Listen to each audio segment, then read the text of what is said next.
कांग्रेस के रुकने पार्लियामेंट शशि थरूर का कहना है कि लोकसभा इंतखाबात में बीजेपी को 200 से ज्यादा नशिस्तें हासिल नहीं होंगी।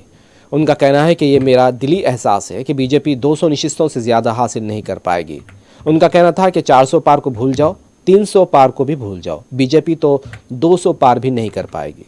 उनका कहना था कि हम एक ऐसे इंतखाबी नतायज को देख रहे हैं जिसमें बीजेपी इस तरह और इस सतह पर गिर जाएगी जहां वो इत्तेहादी भी तलाश करने के काबिल नहीं रहेगी। उन्होंने दावा किया कि अब बीजेपी की वापसी का कोई इम्कान नहीं है और जून 4 को हमें पता चलेगा क्या क्या परिणाम मिलने वाला है भाजपा को और हमें। लोग तो चुनाव में कुछ भी बोल सकते हैं यार, लोग बोलते भी हैं, लेकिन अंत में जनता जनार्दन तय करेंगे। और मेरे ख्याल में जो हम देख रहे हैं, लोग संतुष्ट नहीं है। उनके जिंदगी में जो हाल है आजकल, जो भाजपा का 10 साल के बाद उनका अनुभव है, मेरे ख्याल में भाजपा के लिए कुछ ज़्यादा उम्मीद नहीं रहना चाहिए, क्योंकि इस बार लोग अपने ही हित में वोट करने वाले हैं। पहली बार 2014 में सारे लोग हाँ भारत गुजरात बन जाएगा, राइट। 2019 में वो नहीं कहा, क्योंकि नोटबंदी की गलतियां, जीएसटी की गलतियां, सारी चीज़ें हो चुके थे। तो किस में रहा?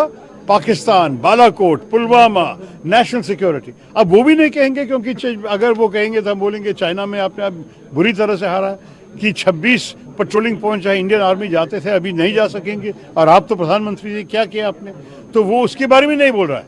अब हिंदू हृदय सम्राट, भाई जो हिंदुत्व के नाम पे वोट देने वाले थे वो लोग दे चुके हैं, शायद फिर दे देंगे, लेकिन वो बड़ी मेजॉरिटी नहीं। मोदी जी जीते क्योंकि दूसरे लोग भी वोट दिए थे उनको।